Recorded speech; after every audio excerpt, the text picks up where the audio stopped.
Food. It is as essential as air is to breathe and water is to drink. Food is life. But where does our food come from? The Bahamas has more than 2,000 farmers, but it's hardly enough to keep up with our growing population. Or is it? We traveled the nation to find out the answers to the questions everyone is asking. Can we grow enough fruit and vegetables? Can we raise enough sheep, goat, and chickens? Can we catch enough fish to feed a country with almost 400,000 people? Keep watching as we find out from the people who make it happen. Can we feed ourselves?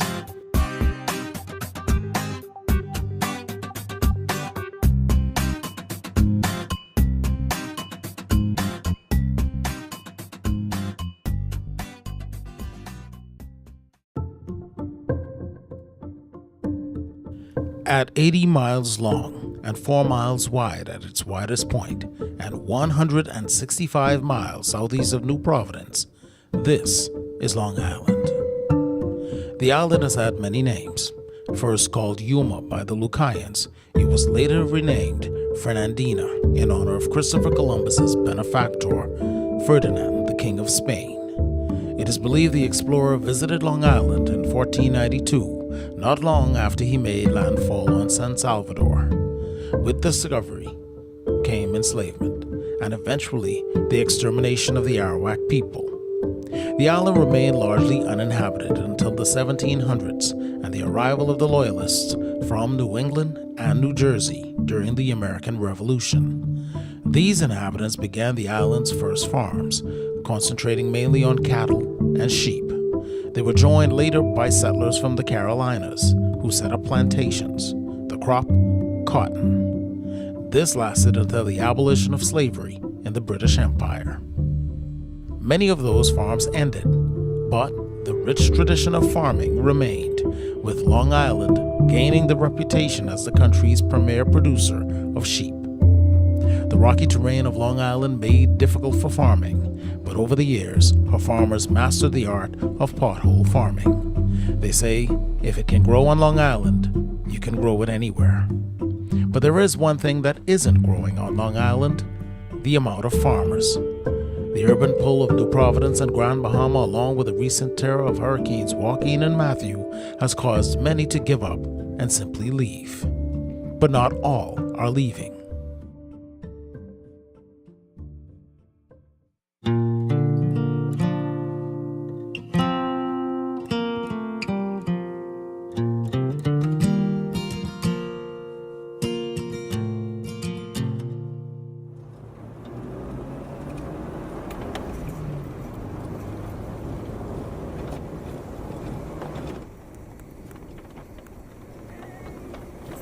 This is Gregory Culmer. Culmer moved back to Long Island to farm on his family's multi-acre plot of land in Wims's, Long Island, just across the street from St. Andrew's Anglican Church. Culmer raised sheep and grew citrus and other fruit. His crops have been mostly wiped out by the hurricanes, but he still has a small flock of sheep. It hasn't been easy. Come! Right now, we don't have the feed in the land, so I gotta buy feed, and it's very expensive. I get some from the farm place in Carmichael, you know. That helps a lot. It's not but I gotta get food out of the States, and it's very costly. To maintain his flock, Culmer needs feed. Before the hurricanes that brought the salt that compromised his feeding pastures, taking care of a large herd wasn't a problem. Well, as you can see, I have sheep, so around Christmas and regatta time I slaughter, because that's the time I put them on, and I can't get enough. But right now, after the hurricanes and stuff like that, the feed is not there, so I have to cut back on them now and then, because I slaughtered all my rams, so I wouldn't have any more babies for a little while, and maybe another 10 months to a year, I'll put some fresh grams back in here and then redo it again. And that by that time I hope to have stuff growing for the sheep, so I wouldn't have that big expense, you know, buying feed all the time. And that's where the big problem is. This is what's left of Culmer's feeding pastures. Where sorghum and cilantro once grew, he now has wild rosemary. The sheep won't eat it. Back in history, it shows that, you know, we can produce it here, but, you know, with all these obstacles in the way, it's going to take time to get back to that, you know, time that we was really productive in, because everyone had sheep. I mean, sheep and goat, because you ride around in the road everywhere and run around, but, you know, but it's not many people now who's doing it on a vast area, because like I said, the feed is not there, and you got to have feed to feed sheep. Sheep got to be fed every day in fresh water. I have 8 pastures, and what I need now is some help in getting them cleared so I could grow my feed like sorghum and cilantro and different grasses that I get the seed for, and this will help me a lot, and it'll be better for the sheep too, because they'll be eating green, more green. You can't find much stuff to feed them, like, you know, to go out, we used to go chop brow and stuff like that, because, you know, everything is just coming back from the hurricane, so it's going to take some time, and I hope soon that we'll be in a position to continue with that. Culmer says he hasn't quite given up on the future of farming on Long Island, but being a realist, he can't help but note the challenge ahead. When you drive around, you'll see some farms all over Long Island just coming back up, but the only problem is the kids are not really interested in it, and that's our biggest problem, is the elderly people. When our crew die out, boy, sorry for us, because all they want to do is play on their machines. You know, they ain't interested in no farming and stuff like that, which is sad, you know, because we have the land, you know, and they're growing up, and we need more people to come back to the island and do work. Dorothea Fox is a seafood buyer in Salt Pond. She sums it up this way. When you talk about Long Island, right in our area here, Salt Pond, you can't hardly grow anything, say, in the farms, because we have a problem with water. We don't have no water supply. We got lots of salt water, but when it comes to fresh water, we have a big problem, because, you know, we don't have no running water. And we have to wait on the water truck sometime. We call up there, sometimes 3 days, then you call you out of water before they deliver it to you. So right in here, we can't hardly grow anything because it's very dry, you know. Well, when it's rainy seasons now, you know, you can start stuff, but then when we get those dry seasons, everything just leave us. No water to water with, so right in our area, it's not much you can grow, like from the farm or anything like that.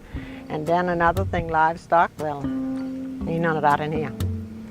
So it is. And I don't think it's that much on the island anymore, you know. And many years gone by, well, plenty of people, that's what they really used to do. But I don't think the younger set is too much into that, you see. And then all the younger people have to leave the island because there's no jobs. And that's why the island is dying, because all the young people just got to go someplace else to look for, I guess, a future, because there's nothing here for them.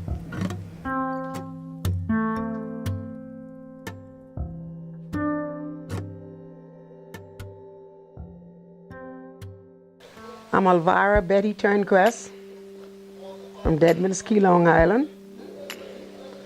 I do farming and I'm a housewife. Known to most people as Betty, Elvira Turnquest knows a lot about farming. Her son, Tyrone, has taken over the business that has been struggling to recover following Hurricanes Joaquin and Matthew, and the loss of his father in late 2017. With his mother's experience and everything he's studied, the retired police officer has been preparing for this job virtually all of his life. The duo wants to turn farming into a year-round operation. to do that, however, they will need some help first. The only thing we would really need here the year round is a tractor. When you did the ground, like when the bananas run down, you need a tractor to turn up the ground so you can replant. Like for corn and your bananas and pigeon peas and all those different things and vegetables. It's good to have a tractor around it when you're ready to, like September or October, to turn your ground up to put that put seeds and stuff. Like what you grow, there are plenty of times you could go in, whatever you grow, you could eat it. You have enough stuff to cook what you grow. You take like these, and if I feel like eating, boiling them, put them in for rice or soup, whatever. And you got to get more of the young people involved. Let them know what they can, you take like Andres. If Long Island had the soil like Andres, I don't know what we would do. We're placing a considerable amount of product on the tables as we speak, but we need more persons to farm in order to bring that import bill down. Tyrone has a plan. Tyrone wants to make banana farming a big industry again on Long Island, but he's using his ingenuity along with some good old-fashioned farming know-how from his elders to make it happen. But bananas aren't the only crop the family focuses on. To supplement their income, the Turnquests also harvest top to plat straw for the handbag makers in Nassau and on Long Island.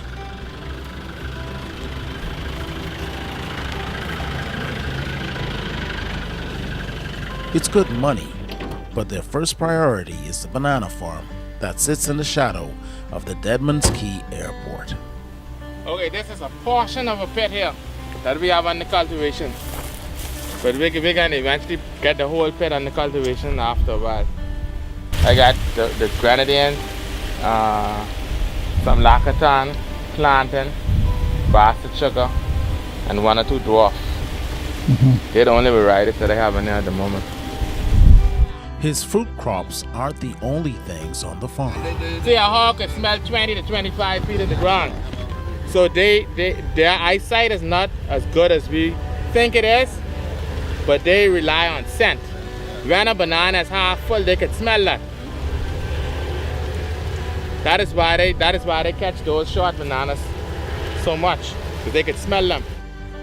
Because of Long Island's rocky terrain, Tyrone is using a unique method of farming perfected by Long Islanders. We have a D8 that is being used to rip a quarry pit.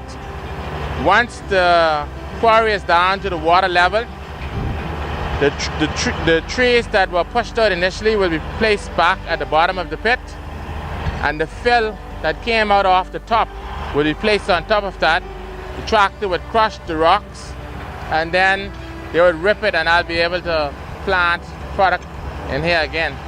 On top, we're looking at primarily watermelon and banana. Tyrone plans to expand his operations by digging a few more pits on the farm. It's all a part of a master plan. At the moment, I'm trying to get to the level where I can produce 10,000 bunches of bananas per month. But it's going to take a while to get to that. I'm going to have to expand the farm as more and more banana suckers become available.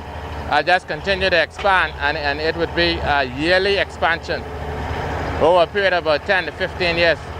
This is a particular type of sugar banana that we got from Asia. This is a hybrid of the regular of what we call the apple sugar banana. This is a hybrid that came from Asia.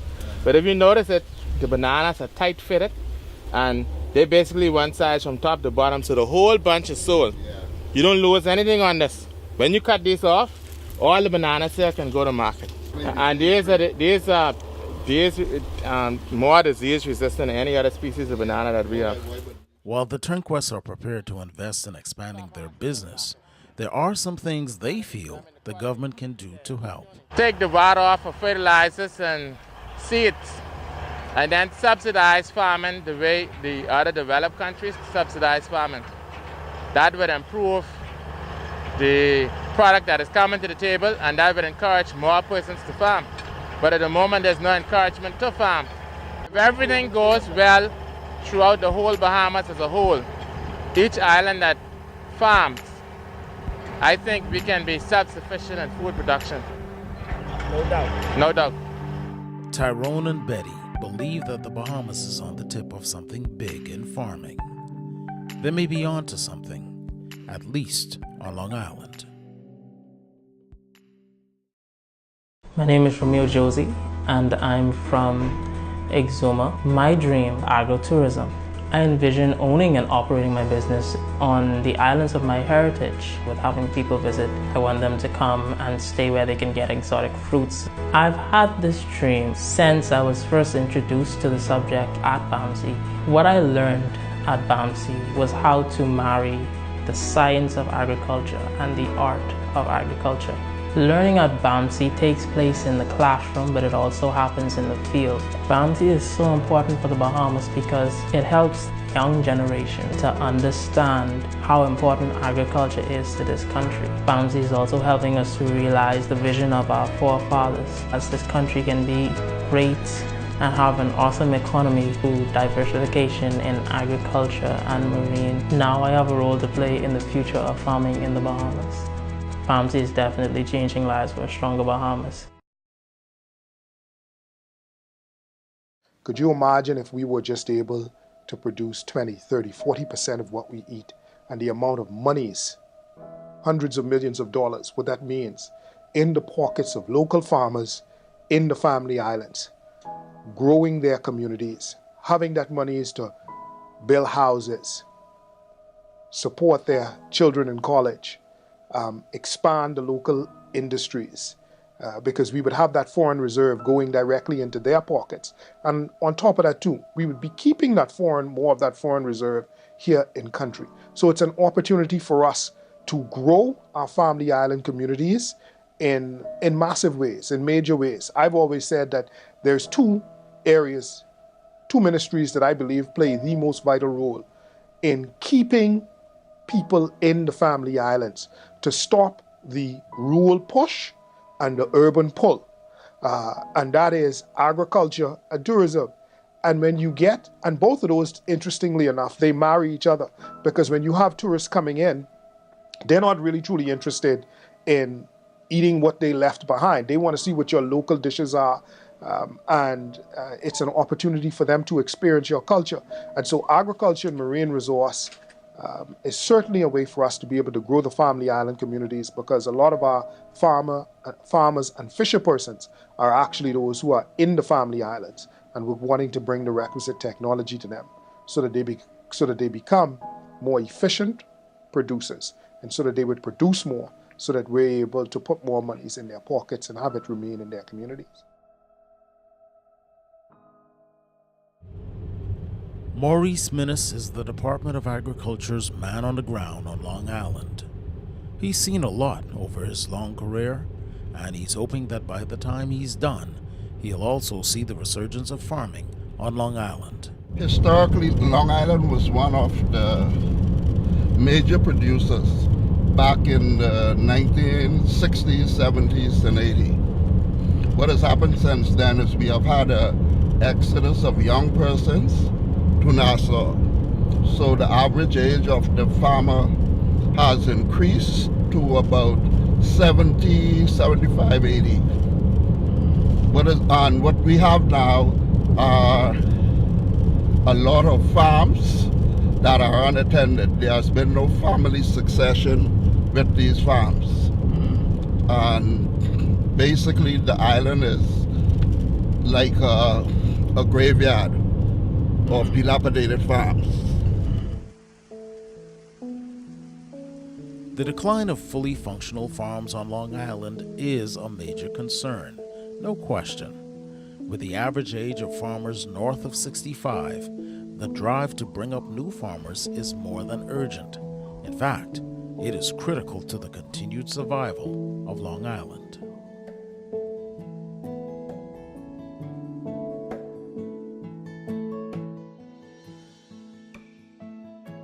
I'm Stanley Pender, and I come in my farm almost every day, water the plants because I love to work.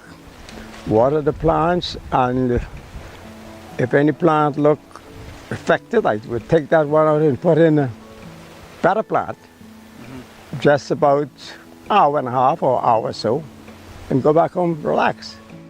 Working on his farm is Stanley Pinder's idea of relaxing.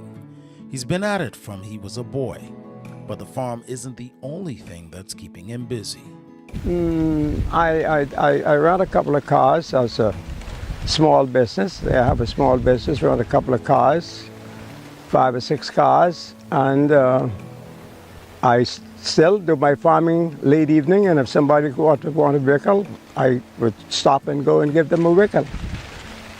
And I love to be in the farm, to be truthful, because that's my hobby. Some people don't like to work, I don't know the reason, but it's something good to have something to eat always, and then you could sell something or give somebody something, you know, have something to offer someone. That's why I like to work, you know, so that's my hobby.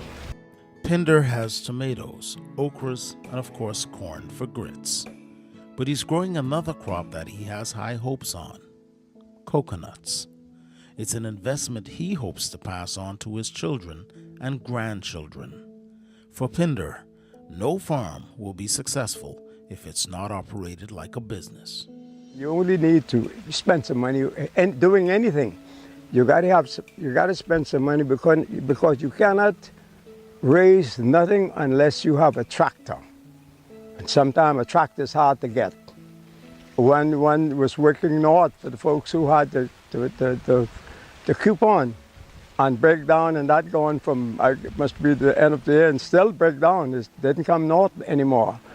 And you know, you need to spend money to have a farm at least. You cannot just cut down the bushes. If it don't rain, then you may lose your produce. But if you get a water system, you see I have a small water system here to irrigate the plant, and without that, you may have a dry season. You would still lose everything. So you would have to prepare for it right and get a lot of soil, and you could plant your things, your farm produce on a line instead of cross-cut. Like the old folks used to plant it anywhere they could find soil, they put a corn or a piece. But if you have the tractor cultivate the ground, you could plant it uniform, on line, on rows. So, you know, you need to spend some money to have a nice farm. And some of the folks cannot do it off themselves. They would have to have government help the poor people. Because some people would like to do it, but they cannot do it, financially embarrassed. Without the funds, that's hard. You need to have some fund to begin anything, because ain't no bank, even no bank would lend you no money unless you have some collateral of some sort. You know, you can't. They won't be able to begin. For a young person, less the parents or something could help them, you know. But a person just starting off in life, it's rather hard to without having some finance. Pinder says local farms are a must for the Bahamas, if only for the health benefits and taste of the food. It would be best if the Bahamas could raise its own food, and it would be very good, because the food which you grow is better than the foods which you buy out of the store. Much better. People love to buy my green peppers. You buy the green peppers from the store, they don't even have scent, because they use some chemical to preserve them. Even the bananas, it's not tasty like my bananas. Everybody say, Mr. Pin, how come your bananas is so sweet? It's because they grow naturally from the ground. No chemical to preserve them, to make them hard, and you could ship them. You grow them and you sell them like how it is off the tree. It's always better stuff. Good advice for a farmer who's more than 80 years old. What's possible? The potential for Long Island is still good. What I try to teach the younger generation, who are now more interested in fishing, I explain to them that when the weather gets bad with fishing, they could use that time on the land to work on their farms. As you've seen from some of your interviews, most of the persons you have interviewed were younger persons in fishing and even in farming. So if we could get that dual activity with farm and fishing together, basically is what the older persons were doing back in those days as well. Fishing and farming. Fishing and farming. Lander Turnquest knows every plant that grows on his farm. See what happened? You wait until these are pods. Well, you know, all these is pods. You wait until they dry. And you take out the seed just like how you would take out peas and bean seeds, you know, the cook after the dry, right? And then you put them in a pot with some water. And you boil them. And they'll boil just like peas or beans. And when they boil, they become into a oil, because you know the name of them is castor oil. And after the oil, right, you put it in, let it cool, you put it in jars, and you use it for your hair or your skin. And then you drink some. Yeah, that's just like the oil you buy out in the store. Orlando Lander Turnquest has been a farmer longer than he can remember, growing a variety of native fruit and raising his prize sheep for mutton. With 2 very large plots of land to deal with and at least 60 head of sheep in his flock, he's had to be very creative on how he manages his resources. This has led to Turnquest experimenting with what he can feed his sheep off of his land. It's knowledge he shares with his fellow farmers on a regular basis. And that was given, the seeds of that was given to me by Mr. Harold Adderley. Yeah, because I have a lot in my pasture in the back. Because when they started growing, very thick and they cover the whole everything. Yeah, so that's some nice sheep feed. Oh, okay. Yeah. His ingenuity doesn't stop with the food his animals eat. Okay. This is like when the sheep come up to eat the jumbe. I got this tall, this tie from end to end. They can't throw my wire down. Okay. See why I have it tied on to this? See, they jump up, right? Yeah. It holds the wire up. On all through my pastures, all in the back. You do that. All the old stuff from Telco, I go and I get it, or they bring it for me, and I get it round and round and round. Like his fellow farmers, Turnquest would like to see Long Island return to its glory days of farming, and he has some ideas on how that can happen. I would say the first start would be we provided with a D8 or D9 tractor, and also a few more equipments for leveling off the ground after the tractor already ripped the rock, because it have to be the rock, and then they smooth it off and they row it. That's what I would say for the first beginning. And then the second is after that we be provided with seeds and fertilizers and some spraying insecticides. So that's what I would say. That is the first and the best for farming. Living on the Turnquest homestead virtually all of his life, you'd think he had seen it all. A recent discovery that started as a nuisance is turning out to be another potential feed for his flock. A flowering vine that he has never seen before is slowly creeping into one of his pastures. Thousands of these in the ground. They have a Bombay. Yeah, man, like a peanut, like a peanut. Yeah. That's why I'm trying to tell you, you can't hardly kill them. Something like a cassava. And these here by the thousands. I wonder if it's edible. Now, over there, I guess so, where the sheep eat them. The sheep are But you could see that's some type of Yeah. Ground it for the It's a seed. tuber. It's a tuber. Yes. Thousands of these all through here. And see how beautiful flowers. And every one of them is a seed.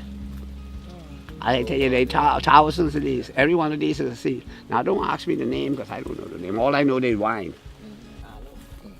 It's the cousin to aloes. Score it.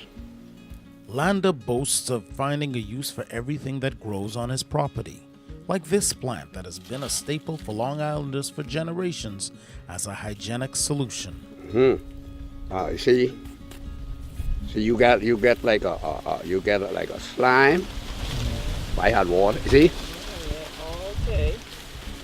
And you drip that in the water. Well, actually, I just showing you the short side of this to show you the slime, right? But you don't have to do that when you go wash your hair. But what you do, like I say, you have the basin or your container of water. You take this and you put it in there for a while. But you do this before you really ready to wash your hair. So some of this would drain out.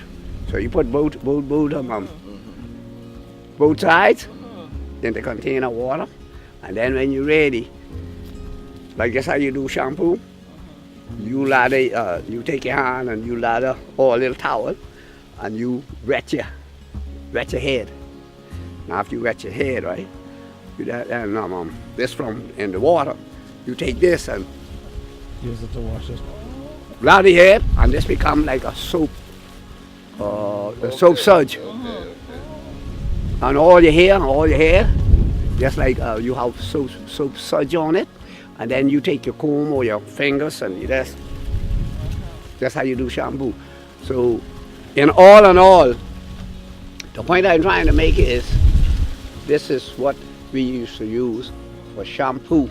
Before my daddy done, I also saw shampoo in Nassau on the shelf. It's knowledge like this that Lander Turnquist thinks is just as valuable as the fruit he grows or the animals he raises. He says Long Islanders don't know how to quit, and that farming can be big business again. They just need a few things to fall in place first. Yes, well, we'll be able to export much more, and we would be able to feed our own on this island. That means, you give some, you sell some. When I say give some, that means you're eating, you're living off it, from it. So I think we would be doing excellent. And all together, different from the percentage I give you with more, we will be doing our island 100% good. But we need these things, what I tell you.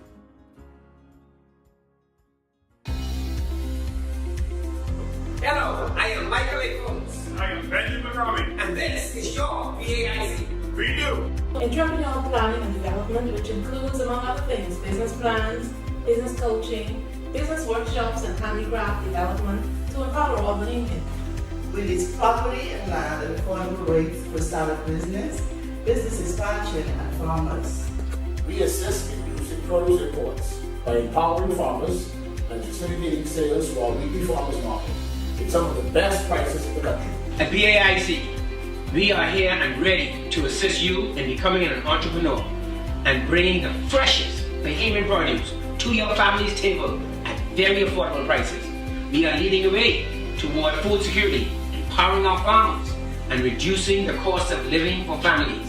Come and see how we at BAIC can help you today.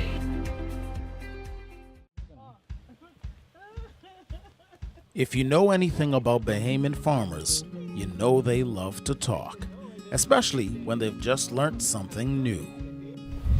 She just take this and she just boil this for pain. And Miss Vandel, Teresa, had some pain and stuff, and I sent her a bag of this. And she just, she said she know the wine. Now she know the wine, she can get it down there. Okay. But wow. When I gave her this, she said she ain't had no more pain for a week. My God, make everything for My name is Timothy Quant. My name is Katie Hunt. We are on the farm in Buckley's, Long Island, and we have a name called Redland Farms. And we grow pigs, we produce eggs, we do tomatoes, we do plantains, bananas, and pineapples. Quant and Hunt believe in diversification on their farm, Redland Farms. While they get special joy out of watching their products mature for market, they admit that their egg-laying hens are special.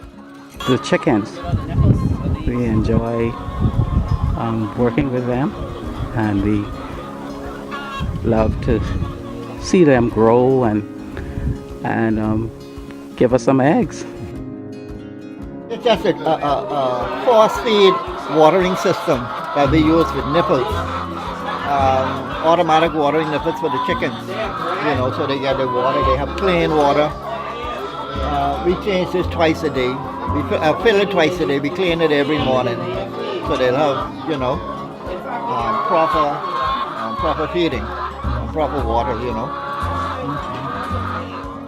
The farm is bouncing back from the devastation of the last 3 hurricane seasons. And while it's not where they hoped it would be, they are pleased with the output so far. Right now we look at about 6-7 dozen per day, but we look forward to getting quite a bit more to increase that number. Their fresh pork business is strong as well. Quant says that came from learning their market and being patient with the product.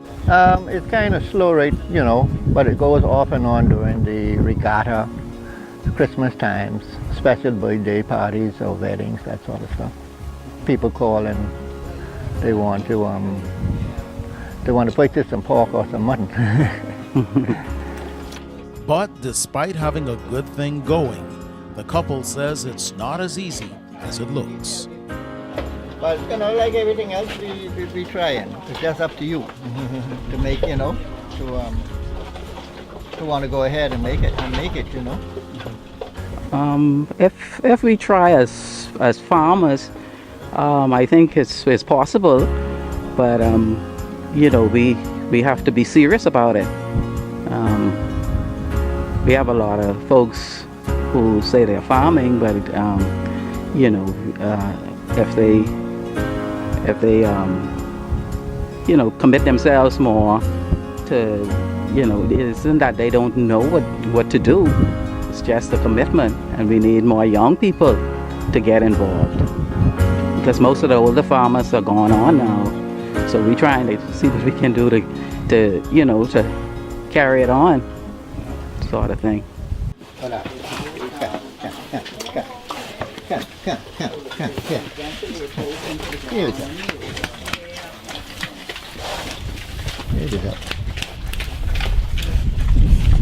there's no problem. A calm breed of pig,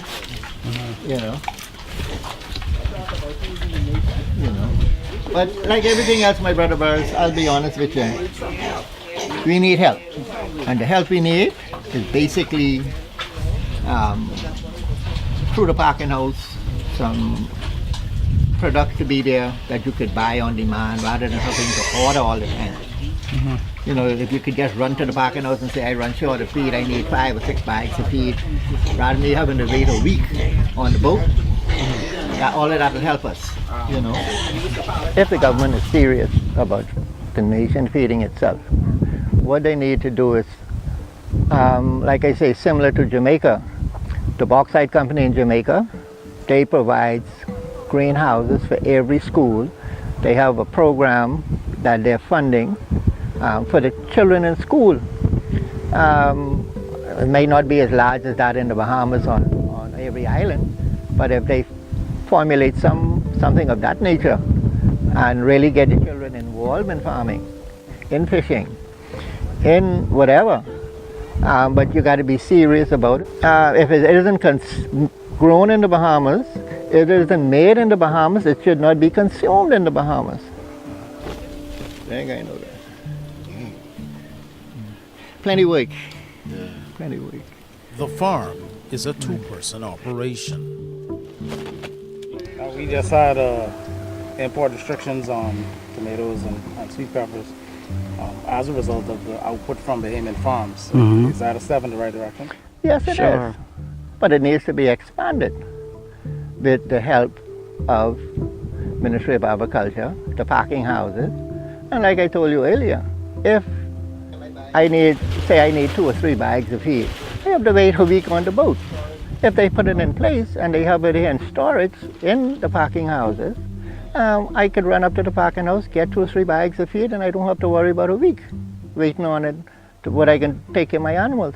So what we do is, to avoid that problem, we order an abundance of feed up front. So, we're trying to make sure that we could keep everything going the way we know it needs to go.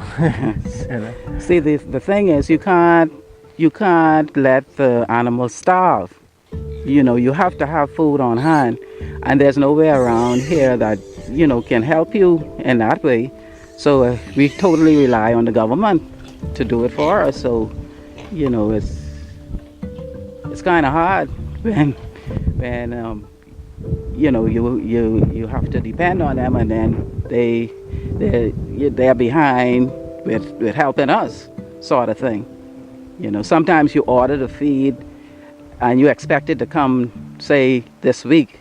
It doesn't come until another week or 2. Where does that put you? It gives, you're kind of discouraged, Their concerns are real, but their enthusiasm makes up for the challenges. How long they can sustain their output remains to be seen, but they are confident that if their ideas hit the right ears, Long Island can definitely make a comeback. That is exactly what Maurice Minnis is counting on. We were rich with the production of corn, peas, and there was citrus, pineapples. Now our major crops, the 2 staple crops we have now, are papayas and bananas. As it is, both of those crops, we have had successive hurricanes for the past 3 years. And all of those crops now is, I can say, on stream, coming back on.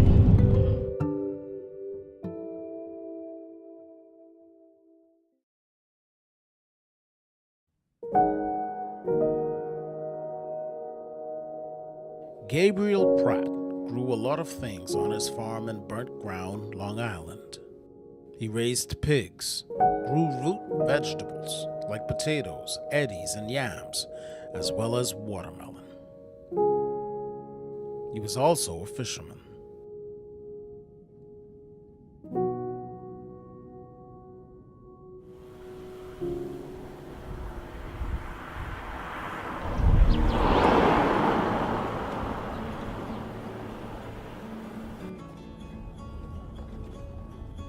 If he were alive, Gabriel would say that his best products are his children.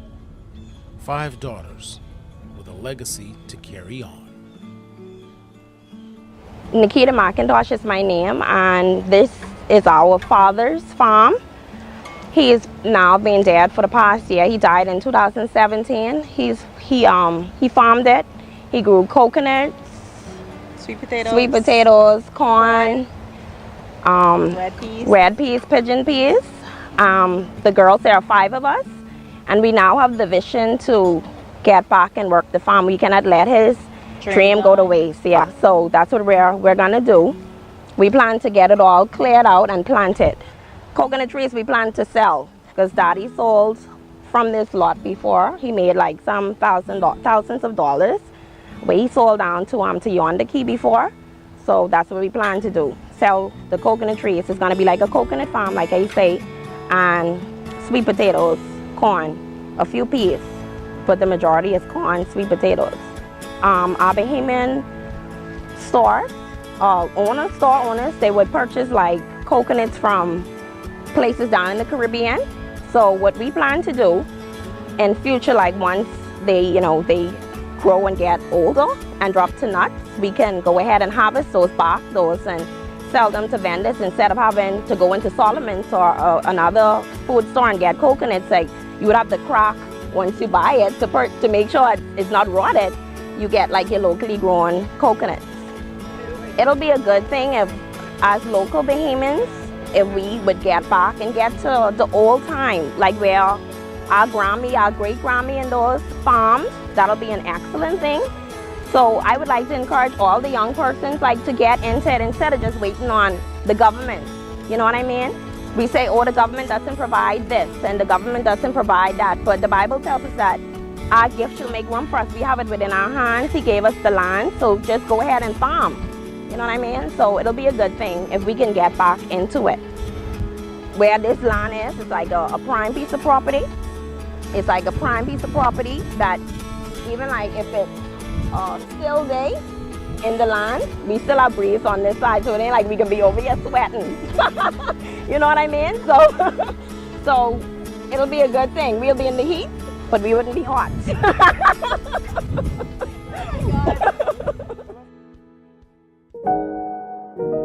The sisters have put a lot of thought into carrying their father's dream forward. They're learning as they go, based on a foundation he left behind. Selling has never crossed their minds. We're not gonna sell. It's generation land. My father, he farmed this for 40 plus years, and he's now deceased. So the 5 girls, we're gonna keep his dream alive. And if we don't do it for ourselves, we're gonna have to do it for Daddy, because Daddy worked hard. He worked hard. Whereas he came over here like from morning, he would go out to eat, you know, and then he would come back to just farm. And this is also where he died.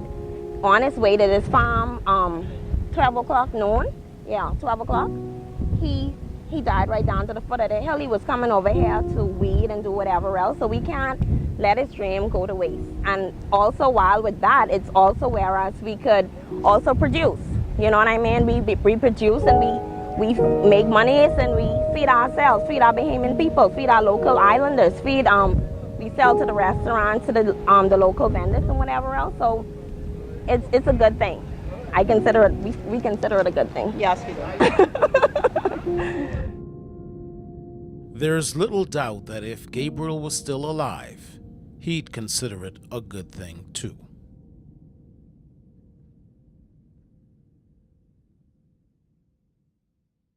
My experience at BAMSI has been, I would say, second to none. You know, we get to learn about what really happens in the ocean, you know, the largest part of our country.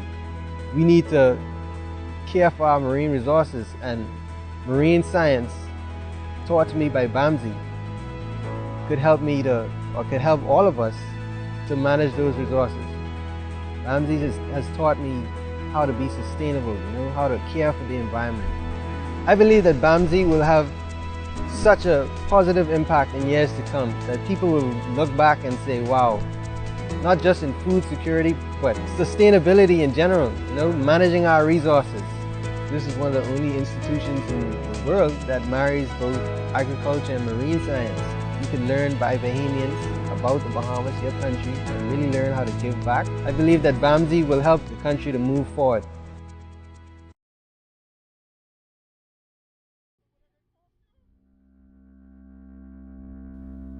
As much as Long Island is known for the sheep it produces, the island is also famous for its sailors and its fishermen. But even for them, things have been tough. Probably a week will go by and I wouldn't get anything. So it's hard for me to say, you know, they got to have good weather to go out to bring in anything. But in good times, right? In good times, well, maybe say a good trip, because I don't have that much people that sell to me. I don't have that much boats, you see. Okay. And mostly I only have like, well, those small boats, like maybe 30-footers and stuff like that. Go out for maybe like 4 or 5 days. I only have like 4 or 5 of those. They go out sometime. If it's a good trip, they would get like maybe 1,000 pounds each. Okay. That's a good trip. So 4 to 5,000. Yeah, that's a good trip. But now sometime they'll go out and it wouldn't be as good as that. So They'll get in maybe, each boat will get in maybe like 600 pounds for each boat. So 6-5, say that's 3,000, right? So, and sometimes they go out, well, they usually hardly make a trip that they don't get like in the 600s and stuff like that.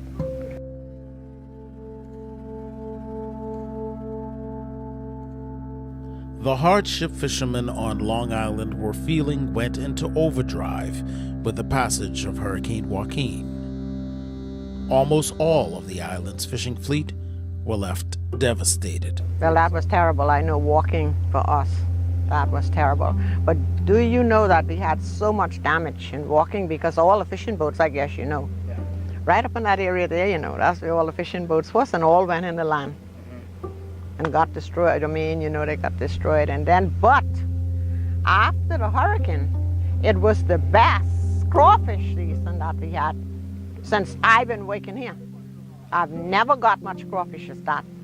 It was plentiful. Must be the hurricane. I don't know if we brought it in, but we had plenty of crawfish after walking that terrible hurricane. I used to trap, but due to the bad storms and the poaching, I was forced to stop. Mainly the poaching was the biggest problem. But now it seems as in the last, I would say about year and a half, 2 years, it's been pretty much under control.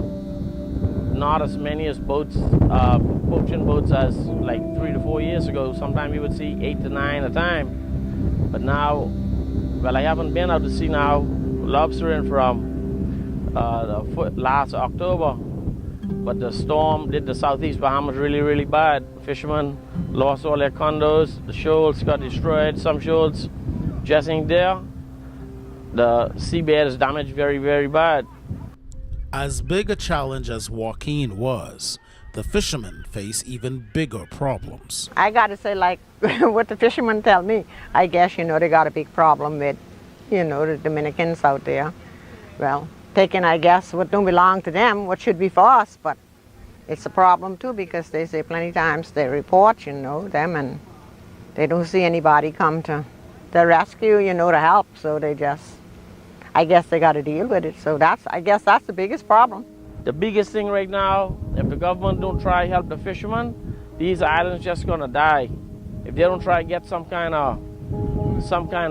in place, the fishermen can't get no financing, number one, from the bank. You know, number two, the price of fuel high, grocery high. So if you don't go to sea now, if you don't go for 3 weeks or a month, 5 weeks, you wasting your time. You know, the price of fish basically the same thing. What it was when I started to fish from in 1992, at least lobster and everything. Diesel is 4 times the amount. When I first started to fish, diesel was $1.28 a gallon. Now it's mostly $4.88. You know, so in comparison, you have the expense has grown by a heavy margin. Jesse Knowles, owner of Captain Ducky, has this suggestion for conserving our grouper supply. 3 3/4 pound. The grouper only that size. Small grouper. You know what I'm saying? Now 5 pound is a good size, I would say. 4 pound, 5. So by increasing the minimum weight. Yeah, because you know, as I understand, when I learned from fisheries that all groupers are born females. So if you catch all the small grouper, you're practically killing all the females out. You know? That's like going to a hospital and with all the pregnant women, you know, and then you have no society left. Expanding our seafood diet may be another solution.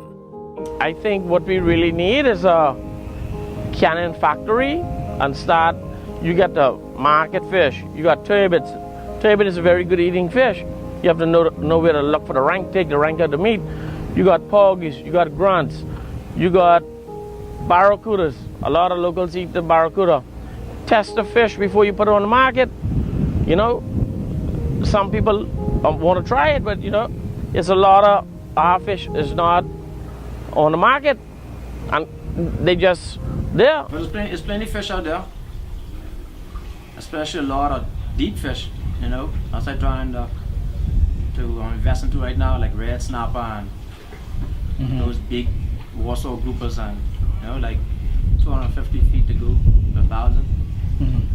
So you believe if Bahamians were open to eating more variety of fish that we have, we probably could feed ourselves? Because like you just mentioned red snapper. Most people don't really go looking for that, but it's plentiful. What I know about Long Island, that's like almost virgin ground. They don't really touch that. I don't think there's a sale on Long Island, a steady sale for red snapper. No. I don't think it's a steady sale at all. But you might find some in Nassau, definitely in Nassau, because you got the hotels, you got the sushi restaurants, they want a fresh red snapper on ice. But on Long Island and most other islands, you get virgin ground for red snapper. So as I trying to invest, I have another boat home, a 28-foot. I'm trying to find some clients for some red snapper. Start out small, then start to work afterwards. The sky is the limit, really, for Bahamians to be able to make money in the agricultural industry and to supply necessary services and needed services to the Bahamian economy and people. And we spoke about the area of fertilizer, and to add to that, one of the things that we're looking to do too is to connect agriculture and marine resource in that pieces of the fish and other products that we can't export, the bones and the other things, that we can actually crush those up and actually put those, create fish fertilizer. That's an important part of growing an agricultural industry as well.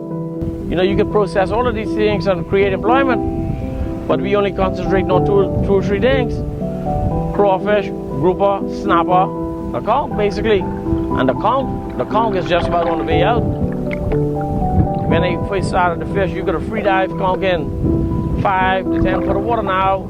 If you don't have a compressor, you can't dive no conch. I bought some limes from the store, only for buying sake, because you got to put them in the microwave for 20-30 seconds to get a little bit of juice out of them.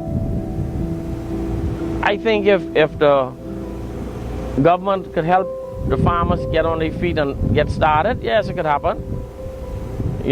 They concentrate on these islands, look for the farmland, and help the people get set up. Yes, it could happen. Can we feed ourselves? Can the Bahamas feed? If everything that we should do is done for farmers and for fishermen, can we feed ourselves? Or at least can we reduce some? We spent $1 billion plus bringing food into the country. We only produce 8% of what we eat between the water and the land. But like I said, it happened before, so why it can't happen again? And that is exactly what it will take.